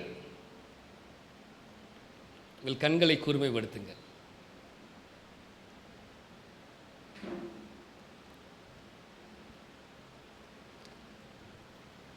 இந்த நீதியின் வசனத்தில் பழக்கம் இல்லாதவர்கள் தான் இடறி விழுந்துருவாங்க சீக்கிரம். ஏன் எனக்கு தூக்கம் வருது? நைட்டு தூங்குறதை பற்றி கேட்கல, சர்ச்சில் உட்காந்துருக்கும்போது ஏன் தூக்கம் வருது தெரியலையா? என்ன நீதியின் வசனத்தில் பழக்கம் இல்லை. வசனத்தை கேட்கறதுக்கு நம்ம காதுகளில் தெளிவுபடுத்தி இன்றைக்கி ஆண்டவர் பேசணும் அப்படின்னு நம்ம வந்தோம்னு வைங்க, ஆவியானவர் நம்மகிட்ட பேசுகிறதுக்கு நம்ம கண்களை திறந்து காதுகளை திறந்து தெளிவாக உட்காந்துருப்போம். சில நேரங்களில் நல்லா கவனிங்க, பிசாசானவன் உங்களை பகுத்தறிய வைக்க விடாமல் உங்களுக்கு தூக்க மயக்கத்தையும் கொடுக்கிறான். நீங்கள் பகுத்தறிஞ்சு நீங்கள் தெளிவடைஞ்சிட்டா நீங்கள் உங்கள் வாழ்க்கையில் வெற்றி பெற்றுவீங்க. அதனால் அந்த வெற்றியுள்ள வாழ்க்கையை வாழ விடாமல் தடுக்கிறது பிசாசுடைய வேலை. ஸோ அவன் எந்த நேரத்தில், முக்கியமான நேரத்தில் உங்களுக்கு தூக்கத்தை கொடுத்துருவான். முக்கியமான நேரத்தில் நீங்கள் கோட்டை விட்டுருவீங்க, லைஃபே முடிஞ்சிடுச்சு. சர்ச்சை முடிஞ்சுன்னு பாருங்கள், அப்படி தெளிவாயிருவீங்க. ஏன் தெரியுமா? அவன் முடிஞ்சதுக்கப்புறம் தான் முடிஞ்சிடுச்சுல தெளிவுபடுத்திடுவான். உங்களைய தண்ணியை தெளிச்சு விட்டு எழுப்பி விட்டுருவான். அதுக்கப்புறம் கண்ணு மூடவே முடியாது. இப்போ தூங்கியா, தூக்கம் வரல அப்படின்றான். ஏன்னா தூக்கத்தை வர அவன் அப்போ விட மாட்டான். ஏன்னா வீட்டுக்கு போகணும்ல. மக்களை கொஞ்சம் நினச்சி பாருங்க, யாராவது தூங்கிட்டே நீங்கள் நடந்து போவீங்களா? சொல்லுங்க, தூங்கிட்டே நடந்து போறீங்களா? இல்லையே. ஏன்? தூக்கத்தில் போய் வாய்க்கால விழுந்துருவீங்க. சுற்றி வேற கிணறு நிறைய இருக்குது, கிணத்துக்குள்ள விழுந்துருவோம். அங்கெல்லாம் பகுத்தறிகிற ஞானத்தை கொடுத்துகிறான் அந்த பிசாசு. ஆனால் எங்கே உட்கார்ந்து பகுத்தறியணுமோ அங்கே அவன் ஞானத்தை கெடுத்து விடுகிறான். இதம் பிரேக் பண்றதுக்கு தான் ஆண்டவர் கொடுக்கிற பகுத்தறிவை பெற்றுக்கொள்ளணும். நம்ம பிசாசுக்கு நிறைய இடம் கொடுக்கறனால அவன் நம்மளுடைய பகுத்தறிவை அவன் கண்ட்ரோல் பண்ணி நம்மளைய பகுத்தறிய வைக்கிறது இல்லை. நல்ல வேலை அல்லேலூயாவிலே சொல்லிடுவீங்களோன்னு நினச்சேன். பரவாயில்ல, பகுத்தறிவோடு தெளிவாக தான் இருக்கீங்க போல. இப்போ அல்லேலூயா சொல்லியிருக்கணும். இப்போ ரொம்ப பகுத்தறிய ஆரம்பிச்சிருங்க. ஆஹா, வாயை திறக்க மாட்டோம்டா. நீயா அல்லேலூயா சொல்லுங்கன்னு சொன்னால் தான் நாங்கள் திறப்போமே. மக்களை நல்லா கவனிச்சுக்கோங்க. நான் ப்ராக்டிக்கலாக நிறைய பேச விரும்புகிறேன். ஆவியானவர் என்னை பேச வைக்கும் பொழுது நான் பேசிடுவேன். நானால் பேச வேண்டும் என்று வருகிறதில்ல, ஆவியானவர் நடத்துவார். ஸோ நிறைய நேரம் இந்த டிசர்ன்மெண்ட் ஸ்பிரிட்டை நம்ம பகுத்தறிய வைக்க விடாமல் தடுக்கிறது யாருடைய வேலை? பிசாசுடைய வேலை தான், தேவ வேலை கிடையாது. நாம் திருவசனத்தை ஜாக்கிரதையாய் படிக்க விடாமல் தடுக்கிறது யார் தெரியுமா? பிசாசுடைய வேலை. நீதியின் வசனத்தில் நம்மை பழக்க வைக்க விடாமல் தடுக்கிறது யாருடைய வேலை? பிசாசுடைய வேலை. இஃப் நம்ம இந்த நீதியின் வசனத்தில் பழக்கம் உள்ளவர்களாக மாறிட்டோம்னா நம்ம வாழ்க்கை மாறிடும். தூங்க மாட்டோம், தெளிவாக இருப்போம். ஆனால் பிசாசு அதை விடுறதில்லை, தடுக்கிறான். அதான் வசனம் சொல்லுது பாருங்க, பலமான ஆகாரமானது நன்மை தீமை இன்னதென்று பயிற்சியினால் பகுத்தறியத்தக்கதாக முயற்சி செய்யும். அப்போ நாம பலமான ஆகாரத்தை சாப்பிட்றது தானே சர்ச்சுக்கு வரோம். ஏன் சர்ச்சுக்கு வந்துட்டு தூங்குறோம்? பலமான ஆகாரத்தை சாப்பிடும் போது தூங்குறோம். புரியுதா உங்களுக்கு என்னன்னு? பலமான ஆகாரத்தை தேவன் இன்றைக்கு எனக்கு கொடுக்க போறாருன்னு தெரிஞ்சு நான் உட்கார்ந்து நன்மை தீமை இன்னதென்று பகுத்தறிகிற பயிற்சி ட்ரைனிங். எனக்கு இந்த பகுத்தறிகிற ட்ரைனிங்கை கர்த்தர் கொடுக்கணும்னு விரும்பும் பொழுது என்னை இந்த ட்ரைனிங்கில் உட்கார வச்சு என்னை தூங்க வச்சிடறான். ட்ரைனிங்க்கு வரவிடாமல் இல்லை, ட்ரைனிங்கெல்லாம் வந்துடணும், பயிற்சிக்கு வந்துடுறோம். பகுத்தறிவு பெற்றுக்கொள்ள வேண்டும், ஞானத்தை பெற்றுக்கொள்ள வேண்டும் என்று உட்கார்ந்துடுறோம். ஆனால் ட்ரைனிங்கில் உட்கார்ந்து இருக்கிறேன், ஆனால் பகுத்தறிவை நான் பெற்றுக்கொள்ள முடியலை. மக்களே, இதெல்லாம் உடைக்கணும்,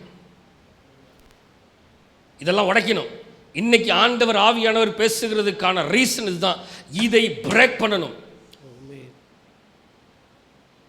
உங்களுக்கு தூக்கம் வருதுன்னா உங்களை பிசாச ஆளுக செஞ்சுட்டு இருக்கிறான்னு அர்த்தம். ஓப்பனாகவே சொல்கிறேன். If you are sleeping in church, you are under the control of Satan. என்னடா பாஸ்டர் இப்படி சொல்கிறாரு? Yes. If you are filled with God's Spirit, you never ever close your eyes in God's presence. புரிஞ்சுதா? சில நேரத்தில் எனக்கு English வந்துடும். நீங்கள் தேவனுடைய ஆவியினால நிரப்பப்பட்டவர்களாக இருந்தால் நீங்கள் ஒருபோதும் கண்களை மூட, தேவ ஆவியானவர் உங்களை குருடாக வைக்க விட மாட்டார். உங்கள் கண்களை தெளிவுபடுத்த வேண்டும் என்று விரும்புவார். Why? Your eyes are closing. பிசாசு உங்களை பகுத்தறிய விடாமல், அந்த பகுத்தறிகிற ஆவியை கூர்மைப்படுத்த விடாமல் உங்களை அவன் தடுத்து கொண்டு வேற ஏதோ ஒரு வழியில் உங்களை இழுத்துட்டு போயிட்டு இருக்கிறான். Be careful and be aware. ஜாக்கிரதையாக இருங்க, கேர்ஃபுல்லாக இருங்க. கர்த்தருடைய வார்த்தை தான் சொல்லுது, பலமான ஆகாரமானது நன்மை தீமை இன்னதென்று பயிற்சியினால் பகுத்தறியத்தக்கதா. ஸோ பகுத்தறிங்கிறது டப்புன்னு வந்துடுறதல்ல, பகுத்தறிவு அந்த கூர்மைப்படுத்துகிறது டக்குன்னு வரதில்ல. என்னது? பயிற்சி. It's training. டீச்சர்ஸ்க்கெலாம் ட்ரைனிங் போடுறாங்க. ஒரு வருஷத்துக்கு எத்தனை ட்ரைனிங் போடுவாங்க உங்களுக்கு? எது? 4-5 தடவை போட்டுருவாங்க, 4 தடவை போட்டுருவாங்க ட்ரைனிங். எதுக்கு இட்டு கொடுக்குறாங்க? அவங்க தான் வெல் டேலண்டட் தானே, அவங்களுக்கு தான் எக்ஸ்பீரியன்ஸ் இருக்குல்ல டீச்சர்ஸுக்கு. ஆனாலும் அவங்களுக்கு ஒரு ட்ரைனிங் கொடுக்குறாங்க. 5 தடவை கொடுத்துட்றாங்க. எதுக்கு தெரியுமா? எதையோ ஒன்று அவன் செய்யறதுக்கு அவங்களுக்குள்ளாக இருக்கிறதை அவன் இன்னும் அதிகமாக வெளியே கொண்டு வர வைக்க வேண்டும் என்று விரும்புகிறான். பகுத்தறிவை கூர்மைப்படுத்த வேண்டும் என்று. மக்களே புரியுதுங்களா? இப்ப சொல்லுங்க சத்தமா. 1 ராஜாக்களின் புஸ்தகம் 3ஆம் அதிகாரம் 9-13 வசனங்கள். 1 Kings chapter 3 verse 9 to 14. ஆகையால் உமது ஜனங்களை நியாயம் விசாரிக்கவும் நன்மை தீமை இன்னதென்று வசனத்தை நல்ல கவனிங்க. இன்றைக்கு கர்த்தர் ஆவியானவர் நம்மோடு பேசுகிறதெல்லாம் இதுதான்.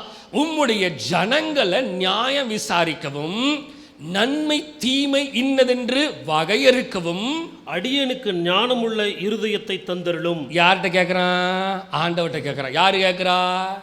சாலமோன் கேட்கிறார். சாலமோனு மிகப்பெரிய ஞானிங்க. மக்களே புரியுதா இல்லையா? இந்த ஞானம் யார்கிட்ட வந்த ஞானம் தெரியுமா? தேவனிடத்திலிருந்து வந்த ஞானம். இந்த பகுத்தறிகிறதை யார்கிட்ட கேட்கறான் தெரியுமா? ஆண்டவரே நீங்க கொடுங்க. மிகப்பெரிய ராஜா ஆண்டவர் சொல்றார், தாவீது நீ ஆலயத்தை கட்ட மாட்டா, அவன் கட்டுவான். அதாவது த பிக்கஸ்ட் சர்ச்சை கட்டினதே அவன் தான். த ஃபஸ்ட்டு பிரிக்கில் கல்லை வச்சு மிகப்பெரிய ஸ்டோன்ஸ்னால மிகப்பெரிய ஆலயத்தை முதல்ல கட்டின. ஏங்க உலகத்திலேயே ஃபஸ்ட்டு சர்ச்சை கட்டினவன் அவன் தாங்க. எவ்வளவு ஞானம் உள்ளவனாய் கட்டியிருப்பான், தேவ ஞானம் உள்ளவனாய். அவன் ஆண்டவர்கிட்ட கேட்கறது என்ன தெரியுமா? ஆண்டவரு நன்மை தீமை இன்னதென்று வகையறுக்கிற உம்முடைய அடியானுக்கு எனக்கு ஞானத்தை கொடுங்க. அது மாத்திரமல்ல, அழகா வசனம் போட்டு பாருங்க. வாப்பா மாத்துக்கப்பா. அடுத்தது 10. சாலமோன் இந்த காரியத்தை கேட்டது ஆண்டவருடைய பார்வைக்கு உகந்த விண்ணப்பமாயிருக்கிறது. அவரே உருகிட்டாரு. நல்லா கவனிங்க. சில நேரத்தில் ஆண்டவரை மகிழ்ச்சியாக்க வைக்கணும், ஆண்டவரை துக்கப்படுத்தக்கூடாது, ஆண்டவரை மகிழ்ச்சிப்படுத்தணும், ஆண்டவரை சந்தோஷப்படுத்தணும். கவனிக்கிறீங்களா? இப்ப சாலமோன் கேட்டதை பார்த்து கர்த்தரே சொல்றார் என்னன்னா, ஆண்டவருடைய பார்வைக்கு அது உகந்த விண்ணப்பமா இருந்துச்சான். அதனால ஆண்டவர் என்ன தெரியுமா பண்றார்? ரிப்ளை கொடுக்கிறாரு பாருங்க. ஆகையினால் தேவன் அவனை நோக்கி, நல்லா கவனிங்களேன், இந்த வார்த்தையை கேட்ட உடனே ஆண்டவர் அவனை பார்த்து என்ன சொல்றாருன்னா, நீ உனக்கு நீடித்த நாட்களை கேளாமலும், ஆண்டவரே எனக்கு நல்ல சுகத்தோடு பலத்தோடு ஆரோக்கியத்தோடு நீடிக்க நாட்களை கொடுங்கன்னு அவன் கேட்காமலும், ஐஸ்வர்யத்தை கேளாமலும், ஆண்டவரே எனக்கு அள்ளி அள்ளி கொடுங்க ஆண்டவரேன்னு கேட்கல, ஐஸ்வர்யத்தை கேளாமலும், உன் சத்துருக்களின் பிராணனை கேளாமலும், ஐயா என் பிசாசு ரொம்ப தொலைவு பண்றான் அவனை போட்டு தள்ளிருங்க அப்படின்னு கேட்காமலும், நீ இந்த காரியத்தை கேட்டு நியாயம் விசாரிக்கிறதற்கு ஏற்ற ஞானத்தை உனக்கு வேண்டிக் கொண்டபடியால் உன் வார்த்தையின்படியே செஞ்சிட்டேன், முடிஞ்சிச்சு. வார்த்தையின்படியே செய்வேன் என்று கர்த்தர் சொல்லவில்லை, வார்த்தையின்படியே already I have given to you. அதாவது இதுதான் என் வாயிலிருந்து சொல் பிறவாததுக்கு முன்னமே அறிந்திருக்கிறதே. நம்ம நினைச்சிட்டு இருக்கிறோம், நான் என்ன ஆண்டவரை ஜெபம் பண்ணிட்டு இருக்கிறேன், இன்னும் பதில் தர மாட்டேங்க. இருதயத்தில் இருக்கும்போதே அவருக்கு தெரிஞ்சிடும். அழகான வார்த்தைங்க. கர்த்தர்கிட்ட சொல்றான், கர்த்தர் சொல்றாரு, நீ இதை கேட்டபடியினால உனக்கு நான் செஞ்சிட்டேன். அவர் அழகா சொல்றாரு பாருங்க, ஞானமும் உணர்வும் உள்ள இந்த இருதயத்தை உனக்கு தந்தேன். சரி, அப்ப இவ்வளவு நாள் சாலமோனுக்கு ஞானம் இல்லையா? உணர்வே அவனுக்கு இல்லையா? இருந்துச்சு. ஆனா இன்னும் அதிகமா ஆண்டவர் அவனுக்கு கொடுக்குற. அதனாலதான் அவன் கேட்கிறான், ஆண்டவரை எனக்கு ஞானத்தை கொடுங்க, உணர்வுள்ள இருதயத்தை தாங்க, பகுத்தறிகிறது தாங்க. ஆண்டவர்கிட்ட கேட்டோன்னா ஆண்டவர் இன்னும் அதிகமா நான் உனக்கு தரேன். இந்நேரம் அல்லேலூயா சொல்லி இருக்கணும், ஆமென் சொல்லி இருக்கணும். இருக்கீங்களா இல்லையான்னு தெரியல. ஆமென். அவன் கேட்டபடினால கர்த்தர் சொல்றாரு, ஞானமும் உணர்வும் உள்ள இருதயத்தை உனக்கு தந்தேன், இதிலே உனக்கு சரியானவன் உனக்கு முன் இருந்ததும் இல்லை, இல்லை, உனக்கு சரியானவன் உனக்கு பின் எழும்புவதும் இல்லை. அடேங்க அப்பா.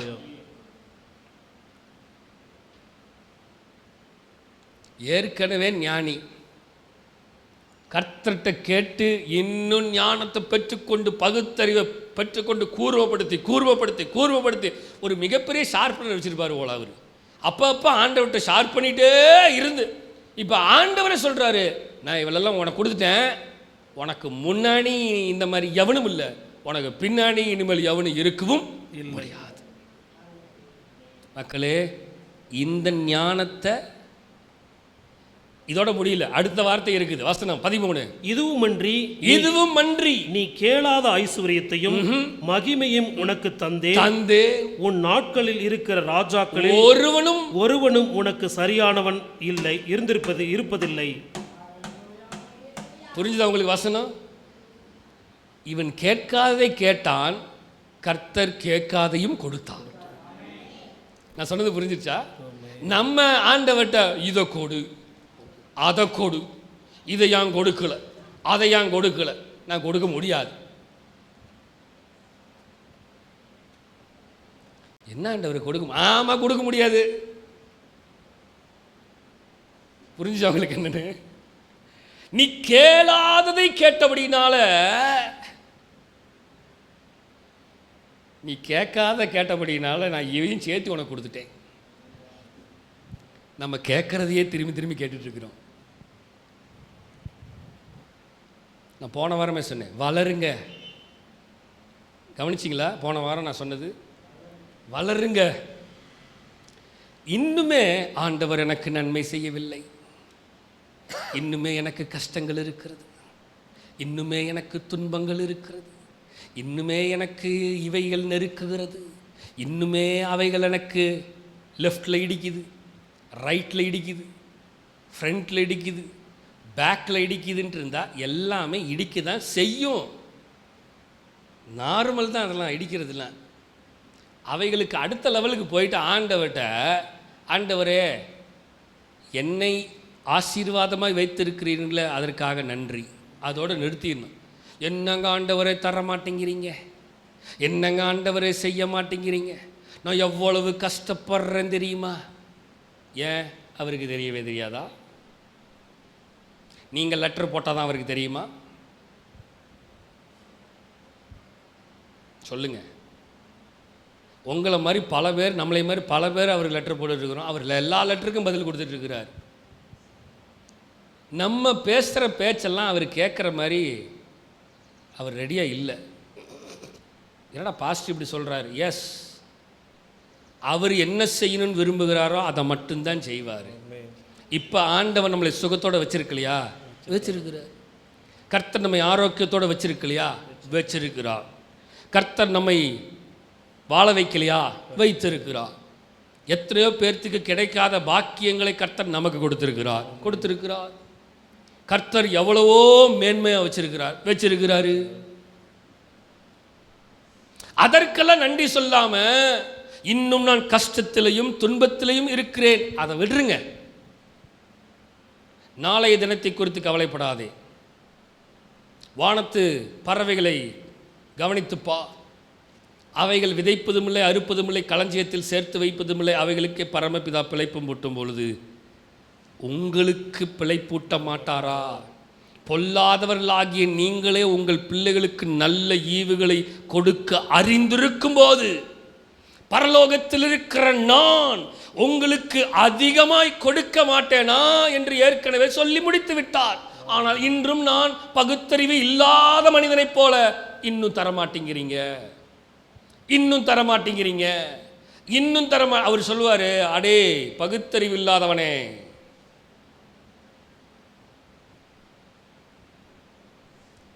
உன் பகுத்தறிவை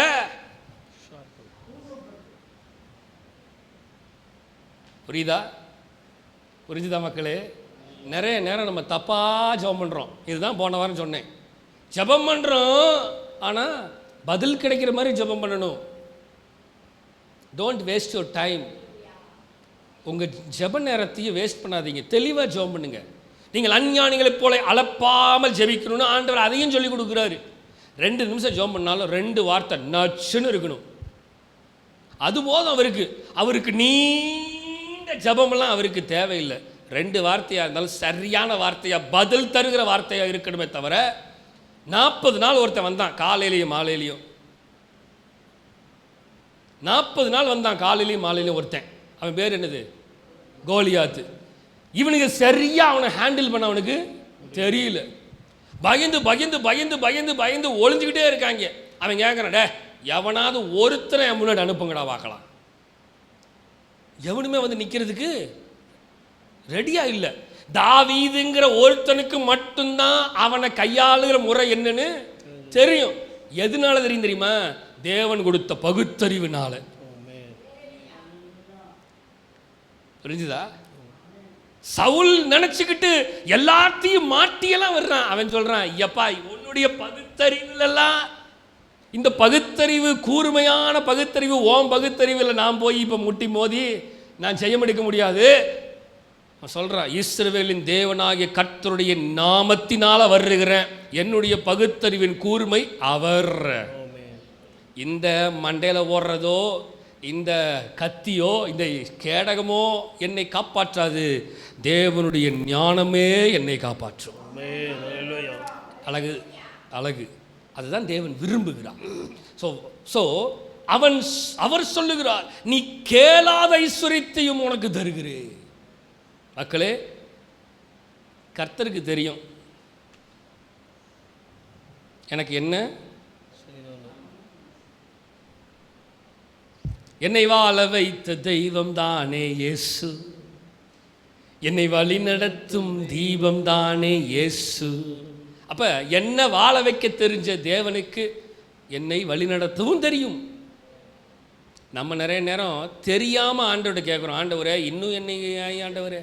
அவருக்கு எல்லாமே தெரியுங்க, அவருக்கு தெரியாது ஒன்றுமே இல்லை. வாசிக்கலாமா? ரோமர் 12ஆம் அதிகாரம் 2ஆம் வசனம். Romans chapter 12 verse 2. நீங்கள் இந்த பிரபஞ்சத்திற்கு ஒத்த வேஷம் தெரியாமல் தேவனுடைய நன்மையும் பிரியமும் பரிபூர்ணமான சித்தம் இன்னதென்று பகுத்தறியத்தக்கதாக, அந்த வார்த்தையை அண்டர்லைன் தட் வேர்ட், தேவனுடைய சித்தம் இன்னதென்று பகுத்தறியத்தக்கதாக உங்கள் மனம் புதிதாகிறதுனாலே மறுரூபமாகுங்கள். மக்களை நல்லா கவனிங்க, அந்த மனம் புதிதாகணும். பகுத்தறிந்தலை தேவன் கூர்மைப்படுத்தி புதிதாக்க செய்கிற தேவனாக இருக்கிறார். ஆண்டவர் தெளிவாக சொல்றார், இந்த பிரபஞ்சத்துக்கு ஒத்த வேஷம் தெரியாம தேவனுடைய நன்மையும் பிரியமும் பரிபூர்ணமும் சித்தம் இன்னதென்று பகுத்தறிங்க. அதான் நான் ஸ்டார்டிங்ல சொன்னேன், கர்த்தர் எப்படி பேசுவாரோ அப்படிதான் பேசுவார்.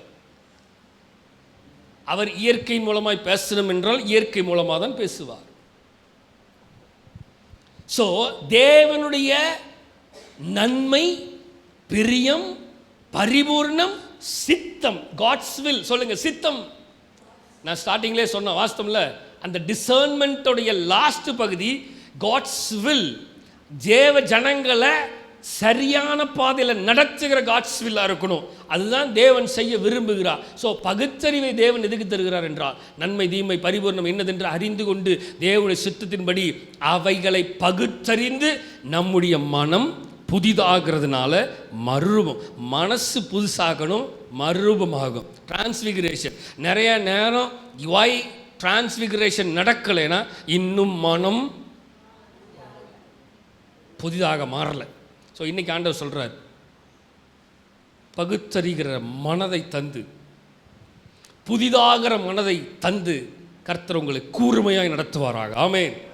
எபேசியர் 6ஆம் அதிகாரம் 11 to 13 வசனத்தை வாசிக்க கேட்போம். Ephesians chapter 6 verse 11 to 13. நீங்கள் பிசாசின் தந்திரங்களோடு எதிர்த்து நிற்க திராணி உள்ளவர்களாகும்படி தேவனுடைய சர்வாயுத வர்க்கத்தையும் தரித்துக் கொள்ளுங்கள். ஏனெனில் மாம்சத்தோடும் இரத்தத்தோடு ரதத்தோடும் அல்ல துரைத்தனங்களோடும் அதிகாரங்களோடும் இப்பிரபஞ்சத்தின் அந்தகார லோகாதிபதிகளோடும் வான மண்டங்களில் உள்ள பொல்லாத ஆவிகளின் சேனைகளோடும் நமக்கு போராட்டம் உண்டு. ஆகையால் தீங்கு நாளிலே அவைகளை நீங்கள் எதிர்க்கவும் சகலத்தையும் செய்து முடிக்கிறவர்களாய் நிற்கவும் திராணி உள்ளவர்களாகும்படிக்கு தேவனுடைய சர்வாயுத வர்க்கத்தை எடுத்துக்கொள்ளுங்கள். சோ நம்முடைய போராட்டம் எல்லாம் இந்த உலகத்துக்குரிய போராட்டம் அல்ல. மக்களை ஒரு விஷயத்தை சொல்லி முடிக்க விரும்புகிறேன். ஜனங்கள் நினைத்து கொண்டிருக்கிறார்கள் ஜனங்களோடு போராட்டம் பண்ணி கொண்டிருக்கிறோம் என்று சொல்லி. ஜனங்கள் நினைத்து கொண்டிருக்கிறார்கள் நான் ஜனங்களோடு சண்டை போட்டு கொண்டிருக்கிறேன், எதிர்த்து நிற்கிறேன் என்று நினைத்து கொண்டிருக்கிறார்கள். அது முற்றிலும் தவறு. நாம் ஜனத்தோடு ஜனமாய் சண்டை ஓடுகிறதில்ல. நம்முடைய எதிர்ப்பெல்லாம் சண்டை போடுறவெல்லாம் தேவனுக்கு எதிராக சண்டை போடுறாங்கிறத மறந்துடுறான். நான் சொல்கிறது உங்களுக்கு புரியுதா இல்லையா? புரியலையா? நம்ம மனுஷனுக்கு விரோதமாக செயல்படுகிறோன்னு நினச்சிட்டு இருக்கிறோம். ஆனால் மனுஷனுக்கு விரோதமாக நம்ம செயல்படுறதில்ல. நம்ம மாம்சத்திலே உலகத்தின் காரியத்தை பார்த்து கொண்டு செயல்பட்டு கொண்டிருக்கிறோம் என்று நினைத்து கொண்டிருக்கிறோம். ஆனால் அதற்கும் மேலாக ஒன்று இருக்குது. என்னென்னா, நம்முடைய சண்டை மனுஷர்களோட சண்டை போடல, நம்ம பிசாசுகிட்ட சண்டை போடுறது மாதிரி ஆண்டவர்கிட்ட சண்டை போட்டுட்டு இருக்கிறோம். அதனால மனிதனை ஜெயித்து விடலாம் என்று நினைத்து கொண்டிருக்கிறோம்.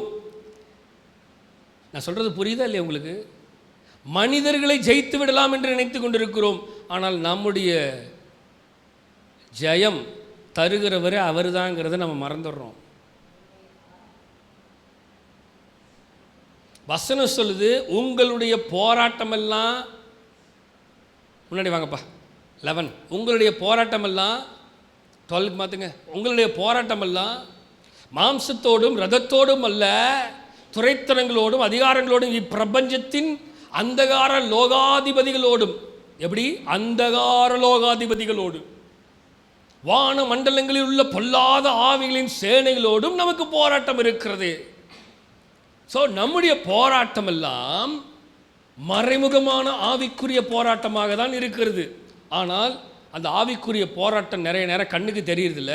எப்படி கண்ணுக்கு தெரியும்னா, மனிதர்கள் மூலமாக தான் வரும். அது ஸ்லைட்லி கொஞ்சமாக வந்துட்டு போயிடும். ஆனால் பின்னாடி நிறையா இருக்குது.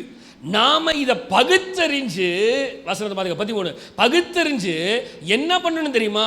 தீங்கு நாளில் அவைகளை எதிர்த்து நிற்கவும், சகலத்தையும் செய்து முடித்தவர்களாய் நிற்கவும், திராணி உள்ளவர்களாகும்படிக்கு எதை திரும்ப தரித்து கொள்ளணும்?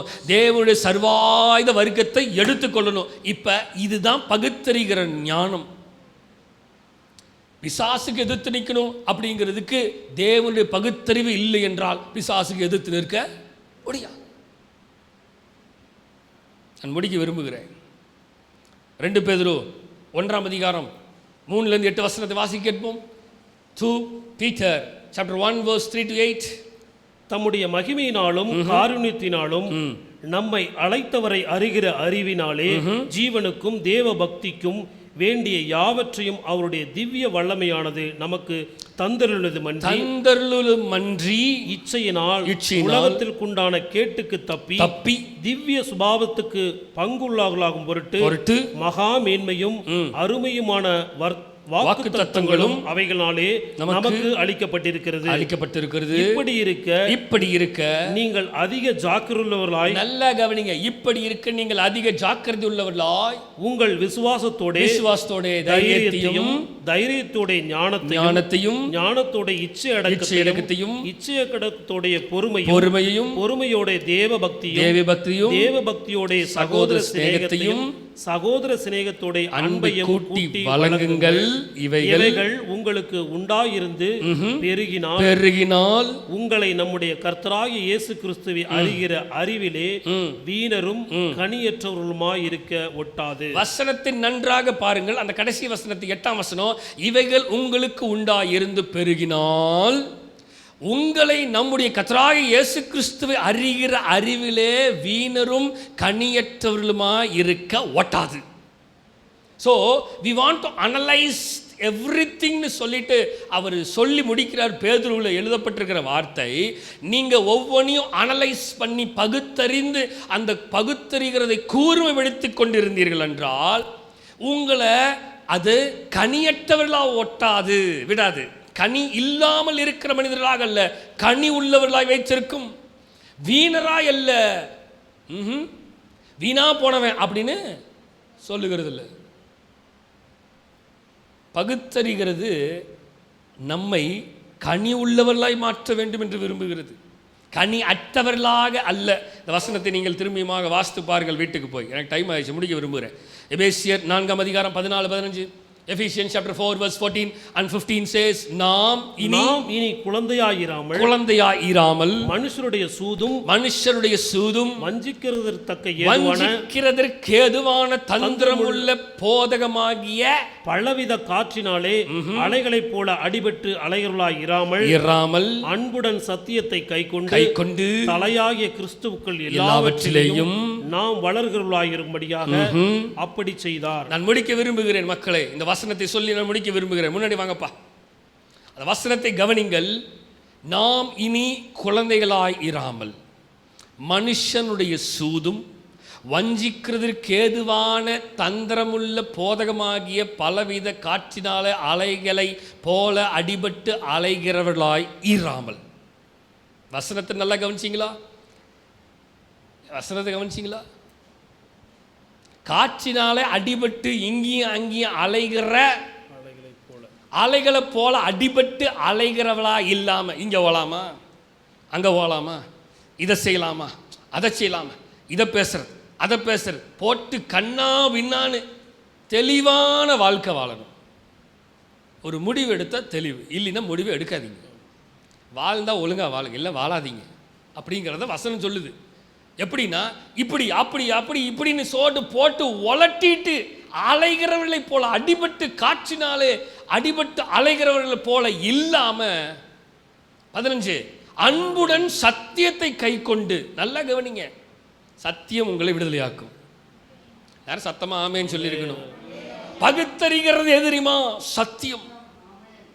அவர் வசனத்தை சொல்லி அவர் சொல்ற வார்த்தை கவனிங்க, அன்புடன் சத்தியத்தை கை கொண்டு தலையாகிய கிறிஸ்துவுக்குள் எல்லாவற்றிலேயும் நாம் வளருகிறவர்களாய் இருக்கும்படியாக அப்படி செய்தார்.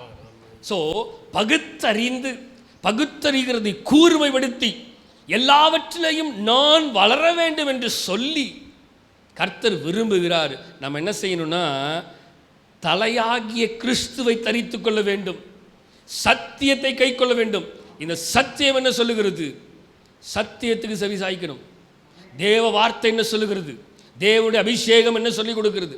தேவனுடைய வார்த்தையாக அபிஷேகம் நம்மை பகுத்தறிய வைத்து எது which is truth, which is evil, error என்று எது சொல்லிக் கொடுக்கிறதோ அதை நாம் நிதானிக்க வேண்டும்.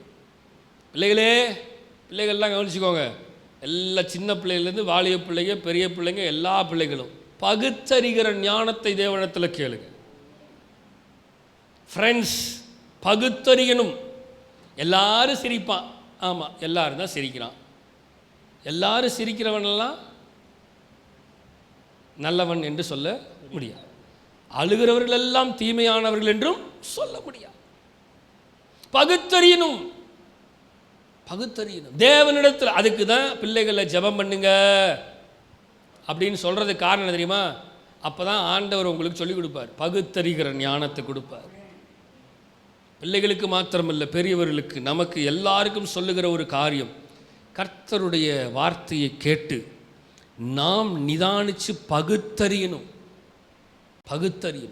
இல்லை என்றால் அவன் பிசாசு கெச்சிக்கிற சிங்கத்தை போல எவனை விழுங்கலாமோ என்று வகை தேடி சுற்றி திரிகிறான். ஸோ நம்ம பகுத்தறியலைன்னா, இந்த டிசர்மெண்ட் நமக்கு இல்லைன்னா, அந்த டிசர்மெண்ட்டை ஷார்பன் பண்ணணும் அப்பப்போ. புரியுதுங்களா மக்களே? புரியுதுங்களா? முடிச்சிட்டேன். இந்த டிசர்மெண்ட் என்ன பண்ணணும்? ஷார்பன் பண்ணணும். அதான் ஆங்கிலத்தில் வாசிக்கிறோம் இன்னைக்கு topic. The anointing will sharpen your discernment. அபிஷேகம் உங்கள் பகுத்தறிவை கூர்மைப்படுத்துகிறது. அப்படின்னா அபிஷேகம் நம்முடைய பகுத்தறிவை தெளிவுபடுத்துது. ஒருவேளை இதுவரைக்கும் தெளிவில்லாமல் இருந்தால் தெளிவுபடுத்திருங்க,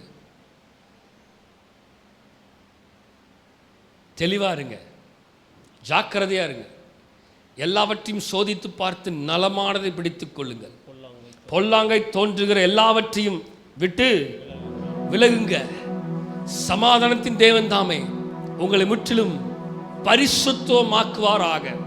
உங்கள் ஆவி, ஆத்துமா, சரீரம் முழுவதும் நம்முடைய கர்த்தராகிய இயேசு கிறிஸ்து வரும்போது குற்றமற்றதாய் காக்கப்படுவதாக. உங்களை அழைக்கிறவர் உண்மையுள்ளவர், அவர் அப்படியே செய்வார். கண்களை மூடுவோமா?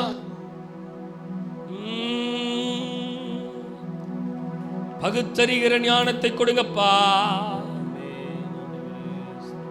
இன்னும் பகுத்தறிவை கூர்மைப்படுத்துவீராக.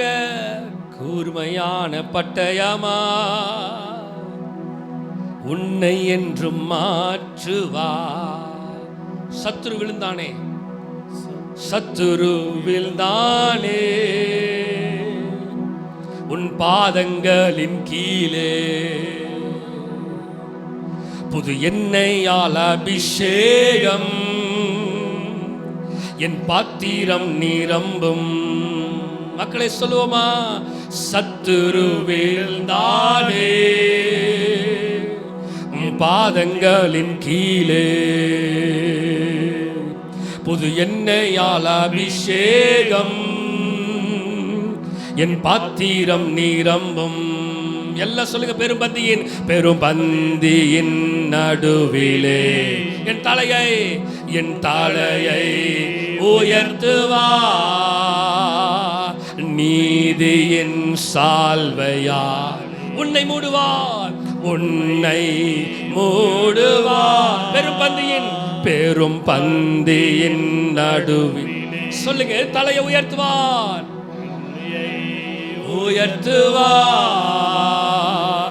நீதியின் சால்வையாலே உன்னை மூடுவா. மக்களே, தலையை உயர்த்துகிற தேவன் கூர்மையான பட்டயமாய் உங்களை மாற்றுகிற தேவனாக இருக்கிறார்.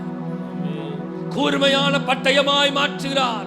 அந்த டிசர்ன்மென்ட் ஸ்பிரிட், அந்த பகுத்தறிகிற ஆவியை இன்னும் அதிகமாய் நமக்கு கூர்மையான பட்டயமாய் மாற்றுவாராக. ஆண்டவர்கிட்ட கேளுங்க ஒரு 2 நிமிஷம். ஆண்டவரே, எனக்குள்ள இருக்கிற அந்த பகுத்தறிவின் இன்னும் கூர்மைப்படுத்துங்கப்பான்னு சொல்லுங்க. மக்களை சொல்லுங்க ஒரு 2 மினிட்ஸ். எனக்குள்ள இருக்கிற பகுத்தறிவு, டிசர்ன்மென்ட் இன்னும் ஷார்பன் பண்ணுங்கப்பா. எந்தெந்த ஏரியாலெல்லாம் எனக்கு பகுத்தறிவு குறைவா இருக்கிறதோ அந்த ஏரியாலெல்லாம் இன்னும் பகுத்தறிவு அதிகப்படுத்துங்கன்னு சொல்லுங்க. பிள்ளைகள் எல்லாம் வாயை திறந்து கேளுங்க. ஆண்டவர்கிட்ட பிள்ளைகள் எல்லாம் வாயை திறந்து கேளுங்க. சின்ன பிள்ளைகள் பெரியவங்களுக்கு எல்லாம் வாயை திறந்து கேளுங்க பார்க்கலாம். எனக்கு பகுத்தறிவின் ஞானத்தை கொடுங்கன்னு சொல்லுங்க. பிள்ளைகள் எல்லாம் வாயை திறந்துங்கப்பா. நீங்க ஆண்டவர்கிட்ட கேளுங்க. ஆண்டவர் உங்களுக்கு தருவாரு, ஞானத்தை தருவாரு, பகுத்தறிவு ஸ்பிரிட் உங்களுக்கு தருவாரு. இன்னும் உங்களுக்குள்ள இருக்கிற பகுத்தறிவை தேவன் கூர்மைப்படுத்துவாரு. கேளுங்க, ஆண்டவர்கிட்ட கேளுங்க. கூர்மைப்படுத்துங்கப்பான்னு சொல்லுங்க. நிதானிக்கிற இருதயத்தை கொடுங்கன்னு சொல்லுங்க. நிதானிக்கிற ஸ்பிரிட் பகுத்தறியணும், நிதானிக்கணும். எது சரி, எது தவறு, எது நல்லது, எது கெட்டது, எது நல்ல வழி, எது தீமையான வழின்னு சொல்லி பகுத்தறிகிற டிசர்ன்மென்ட் ஸ்பிரிட்டை கொடுங்கப்பா.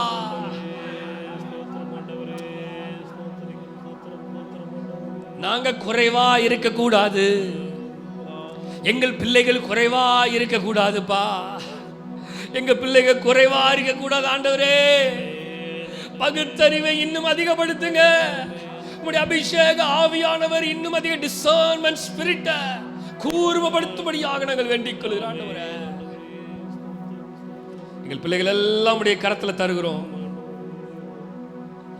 எங்களுக்கு இன்னும் அதிக பகுத்தறிவை தருவீரா. இன்னும் அதிக பகுத்தறிகிற ஞானத்தை கூர்மைப்படுத்தும்படியாக வேண்டிக் கொள்கிறோம்.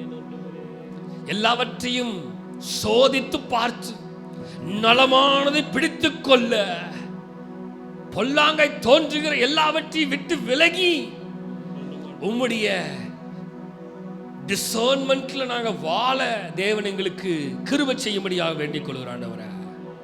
உம்முடைய கரத்தில் எங்களை தருகிறோம், எங்களை தாழ்த்துகிறோம், எங்களை அர்ப்பணிக்கிறோம். நீரே ஆளுகை செய்து வல்லெடுத்துகிறார். எல்லா துதி கன மகிமை எல்லாம் உமக்கு ஒருவருக்கு மாத்திரமே செலுத்துகிறோம். மீட்பர் ரட்சகருமா இயேசு கிறிஸ்துவின் மூலம் ஜெபம் கேளும் எங்கள் ஜீவனுள்ள நல்ல பிதாவே. எல்லாம் சொல்லுவோமா? என் ஆத்துமாவே கர்த்தரை ஸ்தோத்திரி.